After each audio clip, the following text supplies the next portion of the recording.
Local গভর্নমেন্টে যদি আবার বাংলাদেশে কোনো ইঞ্জিনিয়ারিং এর ব্যবস্থা করা হয়, বাংলার রাজপথ প্রজ্বলিত হয়ে উঠবে, আগুনে তপ্ত হয়ে উঠবে ইনশাআল্লাহ। হয়তো আমাদের রক্ত থাকবে, নয়তো বাংলাদেশের আজাদী থাকবে ইনশাআল্লাহ। আপনারা এখানে গত 17 বছরে কারা কারা মামলা খেয়েছেন বা পুলিশের হলো একটা ডান্ডা বাড়ি খেয়েছেন, সবাই একটু কষ্ট করে হাতটা তুলবেন। এই যে অধিকাংশ লোক গত 17 বছরে এখানে হলো নিগৃহীত, নির্যাতিত। এবং আজকে আমাদের যে ব্যানারের শিরোনাম সেটা আমরা দিয়েছি আওয়ামী ফ্যাসিস্ট কর্তৃক সংগঠিত সকল গুম, খুন ও গণহত্যার বিচারের দাবিতে। গত 17 বছরে বাংলাদেশে কয়েকটি গণহত্যা সংগঠিত হয়েছিল। 28 অক্টোবর একটি গণহত্যা সংগঠিত হয়েছিল, শাপলাতে একটি গণহত্যা সংগঠিত হয়েছিল, 24-এ একটি গণহত্যা সংগঠিত হয়েছিল, পিলখানায় একটি গণহত্যা সংগঠিত হয়েছিল। আর অসংখ্য মা বোনের কোলের কত সন্তান যে নিবৃতে চলে গিয়েছিল, সে মুকাদ্দাস ওয়ালি থেকে শুরু করে সেই নোমানি বাই থেকে শুরু করে বাংলার প্রত্যন্ত অঞ্চলে কত রাজপথ যে রঞ্জিত হয়েছিল রক্তে, সেগুলো বাংলার আকাশ বাতাস এখনো সাক্ষী আছে।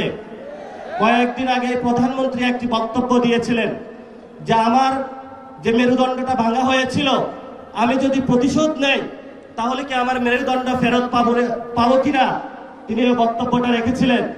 আমি সবিনয়ে মাননীয় প্রধানমন্ত্রীর কাছে জানাতে চাই, এই যে এখানে এতগুলো মানুষ উপস্থিত হয়েছে, যাদেরকে অন্ধকার প্রকোষ্ঠে রাখা হয়েছিল, যাদের বাপকে হলো থানায়, জেলায়, পুরো বাংলাদেশের বিভিন্ন কারাগারে ঘুরানো হয়েছিল, এই মানুষগুলো প্রতিশোধ চায় না, কিন্তু আমরা বিচারে বিশ্বাসী।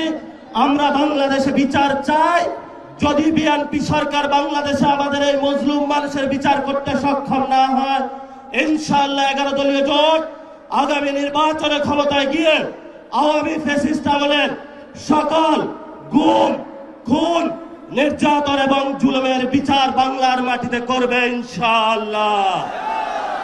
বিচারের দাবিতে আমরা মাঠে ছিলাম, আছি, ভবিষ্যতে থাকব। বিচার নিয়ে আমরা কোনো এক সেকেন্ডও কোনো কম্প্রোমাইজ করব না। যদি সরকার মনে করে আওয়ামী লীগে ভোট ব্যাংকে যেভাবে একটা সমঝোতা হয়েছে, বিচারের ক্ষেত্রে সমঝোতা করতে হবে, আমরা বলবো আল্লাহর রাস্তায় মাপ চাই। বিএনপির ভাইয়েরা, আপনারা নির্যাতিত হয়েছেন, বাংলাদেশের সকল মানুষ নির্যাতিত হয়েছে।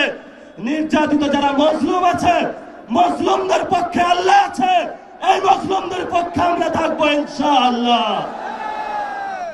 লাস্ট যে কথাটা, এই যে ইলেকশন হয়েছে, আমিরে জামাত বলেছেন যদি সেই ইলেকশনের রেজাল্টটা মেনে নেওয়া হতো তাহলে বাংলাদেশে একটা গৃহযুদ্ধ হতো। আমরা বাংলাদেশে একটা গৃহযুদ্ধ চাইনি বলে এই পর্যন্ত আমরা শান্তি এবং শৃঙ্খলার সাথে রয়েছি।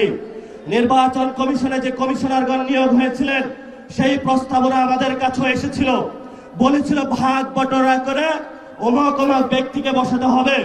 সেই সময় আল্লাহর সহায় থাকার কারণে এই সব গোপন সংলাপ আলোচনায় আমরা রাজি হয়ে নেই। বিএনপির অনেক কমিশনার বসানো হয়েছে, বিভিন্ন বিভ্রান্ত আর্মি পার্সনকে সেখানে বসানো হয়েছে, তারা নির্বাচনে হলে ইঞ্জিনিয়ারিং করেছে। আমরা তো আপনাদেরকে হুঁশিয়ার করে দিতে চাই, এই অনেক কমিশনারদের এক পা অলরেডি কবরে চলে গেছে।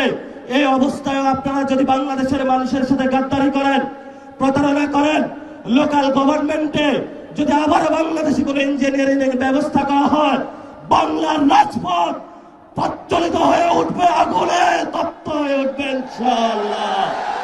আপনারা লোকাল গভর্নমেন্টে সবাই প্রস্তুত থাকবেন ইনশাআল্লাহ। মাঠে হয়তো আমাদের রক্ত থাকবে, নয়তো বাংলাদেশের আজাদী থাকবে ইনশাআল্লাহ। আমরা ইনশাআল্লাহ 11 দলীয় জোটের যারা নেতৃবৃন্দ এখানে আছেন, তাদের নেতৃত্বে বাংলাদেশের মানুষের পক্ষ হয়ে একটি সুষ্ঠু গণতান্ত্রিক প্রক্রিয়ার মধ্য দিয়ে এগিয়ে যাব। এটাই বাংলাদেশ, এটাই আবু সাইদের বাংলাদেশ, এটাই হলো শহীদ মুগ্ধের বাংলাদেশ, এটাই হলো শহীদ ওয়াসিমের বাংলাদেশ। সবাইকে আসসালাম। রাজপথে থাকবেন, রাজপথ ছাড়বেন না। রাজপথে মুক্তির সমাধান, রাজপথে আজাদির সমাধান, রাজপথে বাংলাদেশের সমাধান, রাজপথে হলো সার্বভৌমত্বের সমাধান, রাজপথ হলো ইসলামকে সার্বভৌমত্ব রক্ষার সমাধান। এই সমাধান আমাদেরকে ইমানি দায়িত্ব দেশপ্রেমের দায়িত্ব, এই দায়িত্ব আমাদেরকে আদায় করে ইনশাআল্লাহ আমরা ঘরে ফিরবো। আসসালামু আলাইকুম।